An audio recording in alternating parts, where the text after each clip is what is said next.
Hello, my name's Sean Kehoe. I'm the chairman of UKIP in the Erewash constituency, and I've been doing a series of short talks on the UKIP Manifesto, explaining it and outlining what it's about.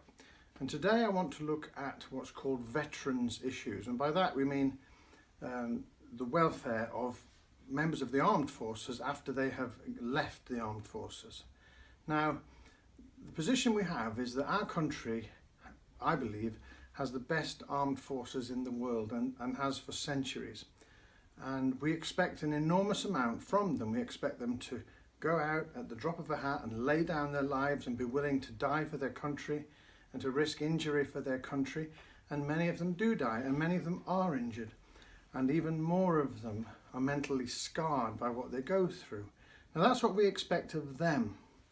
But we give nothing or almost nothing in return to our veterans in this country.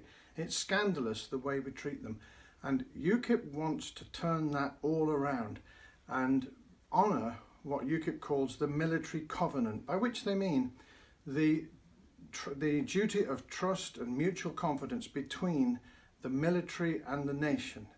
We should be looking after them just as they look after us. It's self-evident, it should be that way, but it's not. Now, UKIP wants to establish a Veterans Administration Department which will be headed by a government minister, and it will be organisationally independent of and financially separate from the Ministry of Defence. And that's really important because the Ministry of Defence is not without guilt for some of the things that have happened to veterans. And they haven't actually done a very good job of looking after serving officers and men, let alone veterans. And so this task cannot be left to them. We need a completely new department which will devote itself to this issue. And what it will do is promote and protect the interests and the welfare of veterans when they leave the armed forces, in particular looking after them in the areas of housing, healthcare, education, training, getting a job, and so on. Now, the key one amongst those, the absolute vital one, is housing, because to me it makes my blood boil to think that when a soldier leaves the armed forces, he comes back into civilian life and he's told by local authorities that he's not only low priority for public sector housing, but he's at the bottom of the queue. But what makes me even angrier is the people at the top of the queue, at the front of the queue, are immigrants, including even illegal immigrants coming into the country. Now they are deemed to be in need of housing, but for some inexplicable reason, armed forces are deemed not to be in need of housing. Notwithstanding the fact that many of these men have really been through it, and many of them have drink problems, many of them have got mental health issues, many of them have got depression, flashbacks, trauma, and so on. It's complicated and they've got real problems. It might take them a year or two or longer to sort it out, and they need help in that time. I mean, I'm just stating the obvious, and one of those things that they need is housing. So the idea that they should be put to the back of the queue is a scandal. They should be put to the front of the queue. They should be told, look, here we are in this local authority, we have this many flats and houses. Mr. So-and-so, which one would you like? You take first pick. That's what it should be, but it isn't, to put it mildly. So another important issue is that UKIP wants to bring forward legislation to prevent veterans being prosecuted for alleged offences called war crimes that were committed up to decades ago, literally 50, 60 years ago. Men even in their 70s are being visited by the police and told that they're under investigation for things they did when they were 18, 19, 20 and so on. It's an outrage. It makes me so angry to hear what they're doing. Now, remember, the reason why they're doing this is because these decisions are not primarily being made by the police, but by the Crown Prosecution Service. And they are, in the main, not entirely, but in the main, a left-wing organisation. They were set up in the year 1986, the year that I left the police, and they replaced the police as the decision-making body for whether to prosecute and whom to prosecute. That's the way it always used to be. The police decide who to prosecute, together with legal advice, but that legal advice was from independent counsel, not from an organisation. It was thought, wrongly, that if we have an organisation like the Crown Prosecution Service, they'll be more efficient. The exact opposite has happened. All that has occurred is that they have built up within the Crown Prosecution Service a kind of groupthink, a left-wing, politically correct, anti-British, anti-military way of thinking that causes them to despise our own armed forces, and that's why they're going after them. But the thing is, they don't actually expect to get convictions. You need to realise this. They're not doing it to get convictions. They're doing it to torture these men. They're also doing it to intimidate them, and they're doing it to intimidate serving officers who are now in the armed forces, to cause them to be always looking over their shoulder, always thinking, can I do this? What ought I to do? Can I fire? Can I not? In ways that never had to happen in the past. Never has there been anything like this. So UKIP wants to tackle that head on and stop this kind of nonsense. It's more than nonsense, it's a scandal. But I'd like to make two further small points, which are not UKIP policy, but which are my belief.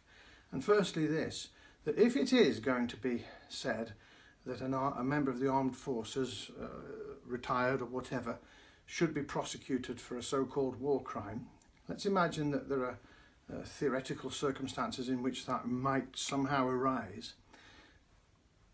We should raise the burden of proof, and I don't just mean the normal burden of proof in a criminal court, that it be proved beyond all reasonable doubt.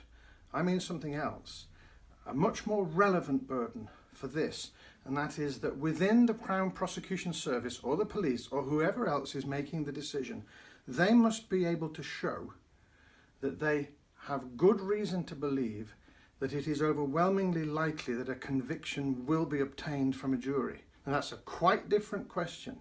Now, they're bringing prosecutions against men knowing that they're not going to win. But what are they doing? Wasting public money. Well, they don't care about that. But what they want is to torture these men for years, and also to intimidate those who are now in the armed forces. So every soldier needs to know that he will not be prosecuted unless he does something which is outrageous, which even the army would say that is completely wrong. Well, we already have a basis for that. It's called a court-martial. We don't need to create it. It already exists. So we do not need civilian courts intruding into all of this. But I'd make another point, which is my suggestion, and that is that if we must have civilian courts intruding into this, instead of court-martials, I would make it into a kind of quasi-court-martial by saying that every member of the jury must be ex-military. Now, the reason I would do that is not to stack it against the prosecution or to create a bias, but for this reason, and a very good reason. If you're going to be tried for things you did when you were in the armed forces, decisions you made, whether to pull a trigger or not, you need to be tried by people who've been there, who've felt it, who've experienced it, who know what it's like. Not by a bunch of civilians who may never have even seen a war film, let alone been in combat. And I can tell you, I've never been in combat in the armed forces, but I've been in some quite scary situations in the police force, fighting and fisticuffs and the rest of it. And I'll tell you now, it's very different to be involved in that from talking about it afterwards with a load of civilians in a courtroom. Quite different. Well, it's even more different having a bunch of civilians pontificating about what you ought to have done on a battlefield. All right, well, let me move on. Another thing that UKIP wants to do is to guarantee a job offer with the police, with the prison service, with the UK Border Force, with the ambulance service and so on, for anyone who has successfully served for 12 years with the armed forces. And that means that men can be looking forward to a good job when they get out. In fact, another really good thing for them to be able to go into is the Migration Control Department, which UKIP also wants to set up, and that will be a very sensible place for them to go to work. Now, next, this is an interesting idea that UKIP has had, and it's called Boots to Business, and this is a scheme to channel loans and grants and advice and mentoring to men leaving the armed forces so that they can be helped to set up a small business. Now, that's not going to suit everybody. Not everybody's suited to be a businessman, but some are. But what you need is help. And help would then be given to such people to get them started in business. But what we need above all in relation to our armed forces, not only the current armed forces, but the veterans, is a total culture change, an attitude change. We need a complete change of the way we think about them. Now, the problem is that because the armed forces have been depleted to such an extent that they're so few in number that most of us don't know a soldier, we don't know an armed and sailor or an airman. We don't know one, we've not been to school with one, we don't have one in our family. That didn't used to be the case. This nation used to be, virtually everybody had been in the armed forces, but not now. And the culture of respecting the armed forces has gone, not only gone, but been replaced with a culture of despising them. And that is the establishment's view. It's not the view of the wider population, but it is the view of the establishment. And I want to totally stamp that out. And so, anyway, that in a nutshell is what UKIP is saying about veterans. And I think it's really exciting. And I'll tell you something else, it's unique. None of the other parties are doing anything like this. They don't care about the veterans at all. In fact, they're the ones causing the problem. So if you like what we've had to say, please like it on Facebook, comment please.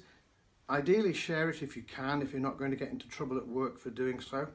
And I look forward to seeing you for the next talk. Thank you.